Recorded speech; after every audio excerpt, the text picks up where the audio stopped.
Hey, I'm Guy. I'm John. It's our YouTube channel. Subscribe to it. Give this video a like. We appreciate that. Podcast below in the description. Check that out as well. And our friends at wineaccess.com/ham. 20% off, John.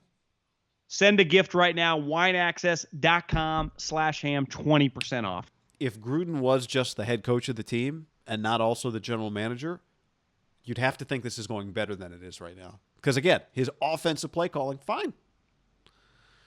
Now, he still is in charge of the defensive coordinator. But picking of the players, the decision to trade Mack, this team's less talented than it was when he got here. I was told by someone in the NFL right before the draft that he had heard that Mayock was going to get fired. And I think the way he explained it to me, it wasn't like, this guy's doing a shitty job, he's going to get fired. Like, they were going to break up because their relationship is not good. I had heard from countless people that John Gruden and Mike Mayock's relationship's not good. Because I was told by people that know Mike well when he got the job. And you kind of got this vibe when you watch Mayock on TV. He's not going to roll over. He's not just going to be like, okay, Gruden, I'll kiss your feet. Gruden, you take whatever. Mike Mayock is probably 60 years old. He's made money. He doesn't like, he's just his personality. He's a Northeast guy. And it just makes sense. Like, they would butt heads. He was not going to be a yes man. That was not going to be his thing. And I had heard it got pretty ugly between the two of them. Because I think it gets ugly between everyone and John. It happened with Paul Guenther, who was his hand-picked guy. And I do think we had hard evidence of Mike Mayock's, if he had been the GM, guys he would have taken. We all watched the draft, especially the high rounds, for years. It was like, God, this guy really knows what he's talking about. And then he gets a shot, and he's taking players that I feel like, God, Mike never would have hyped up this guy. It would have been a huge story if he's like, I think Arnett is a top 15 level pick. That would have been a big story. Like, I think Leatherwood, I would take him in the top 15. Like, these are things that these would have been, I don't remember him having too many crazy opinions. And now he's just doing all this shit out of left field. I remember him loving Khalil Mack. Doesn't it feel like ultimately it's just, and here's part back to the Arnett thing. Do you know when you get in issues with your personnel stuff? Is when your coaches pick the players. Why? Because coaches change over. Schemes change. So when you let coordinators make picks, they get fired and they leave for head coaching jobs. And then all of a sudden you get a new coordinator and like, I don't really feel this guy. And just, it's never any consistency. Well, they went from Paul Guenther, who came from Cincinnati for his whole career with Marvin Lewis and those guys. And now they just go, and that's what John wanted, to boom, going with Gus Bradley. It's like, you had a decade to figure this out. And then, like, it just feels to me like, and I don't have any inside information on this, that Gruden just ultimately overrides Mike and puts him in some of these situations. I could be wrong. Maybe Mike just finally got the spot and just couldn't make a pick. Doesn't feel Yeah, that I mean, if that's the case, why is Mike staying around?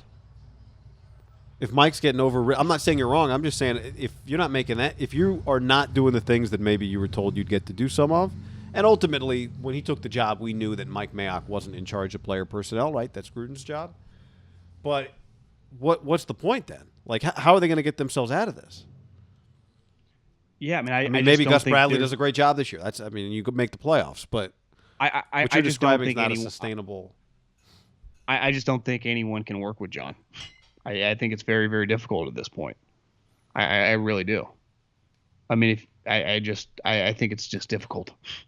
And I think part of it is when you're not winning, it just, with a guy that's crazy, that is that rich and that big of an egomaniac, I think it can be difficult. And I'm not trying to claim Mike doesn't have an ego and think he knows what he's talking about, but you could see where it had a chance. Like, they're two pretty abrasive people naturally. Like, I tweet out this all the time whenever Mayock does a press conference, and he only does like 2 or 3 a year.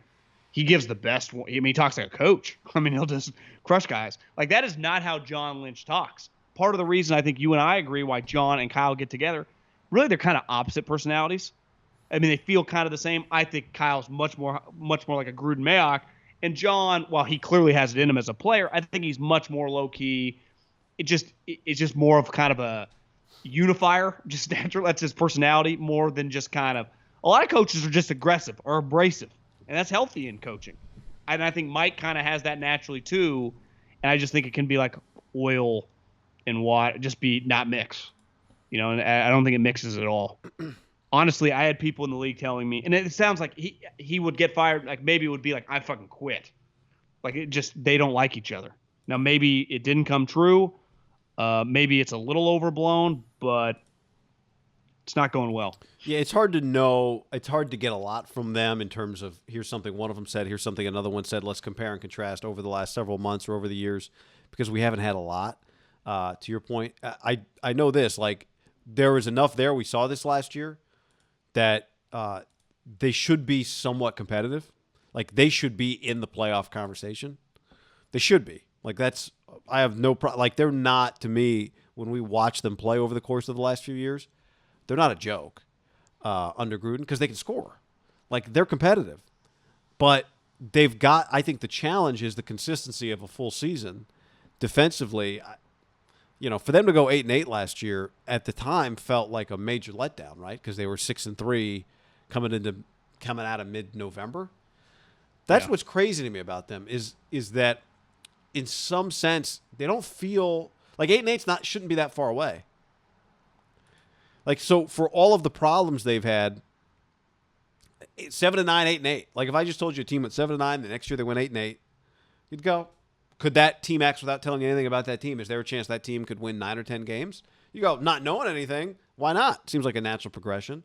That's the part that's crazy to me. If you said 7-9, 8-8, and they have a good quarterback and a good offense, I'd be like, yeah, could they get 11 and 12 wins? Like you've been building the core, right? If you just gave me a blind resume, I don't understand. Like that's the thing to me is like on one hand but they didn't get close to making the play. They missed the playoffs. Remember last year? Oh, believe me, I remember. I know we were talking about it the whole time. My point though is that for all the stuff that we talk about with them, like they weren't a 4-win football team. No. Yeah, they won all their games at the beginning of the year, but they still won 8 and they lost 8. Like when we come into the season, the standard for them is going to be make the playoffs. You should be good enough to make the playoffs. They beat the Chiefs. They beat the Saints. Like they had some big wins. They won at the Browns, which turned out to be a significant win. Yeah. Their problem, and we've talked about this for a while now, right, has been they lose to the shittiest teams at the most inopportune times. I mean, the Jets should have got them, right? I mean, the Jets. Hey, they drafted Henry Ruggs. He made a play. True. The Falcons did get him. Like the Chargers got him, right? They get got. In big moments. And that's what you can't, like that to me is a reflection. This is, like if something ever does happen with Mayock, to me it starts with Gruden, no matter how this ultimately, or Carr, it's like this was on Gruden. I think my biggest takeaway my biggest overarching point when we have this conversation is that when somebody has a 10-year contract, it just changes the whole conversation. Right. Under a normal contract, there would be a different conversation going on if the Raiders had gone 4 years, 3 years, and now going into year 4. If they didn't make the playoffs this year, it'd be a different. You'd be like 4 years without the playoffs. It's not. Well, I think if he was just on a normal like 5 or 6 year contract, I think it would be like is John Gruden on the hot seat going into this year? Like is Mark Davis going to stay with this? If right. Do you extend a guy? You wouldn't have been in an extension situation by now. No. But 10-year contracts. I'd say you're right. It doesn't even come up. There's not even other 10-year contracts. A 10-year contract, it changes everything. And I think to me, the only guys that get 10-year contracts are like the Sabins and the Sweeneys, right? Maybe Coach K's have one. I mean, it feels like he's under a little pressure. I think when he signed up for 10 years, I think we all recognize like that's pretty crazy, right? Like that's the conversation was, man, is he going to make it 10? But I think the part I underestimated was how much it takes away in terms of just pressure after year 4, going into year 4, let's say, right? It just totally eliminates it. Totally eliminates it. Now, it doesn't mean he doesn't put pressure on himself, all that. There's no doubt that he cares. But that's the part I underestimated, was how a 10-year contract just kind of changes where the pressure sits. Because it sits everywhere else.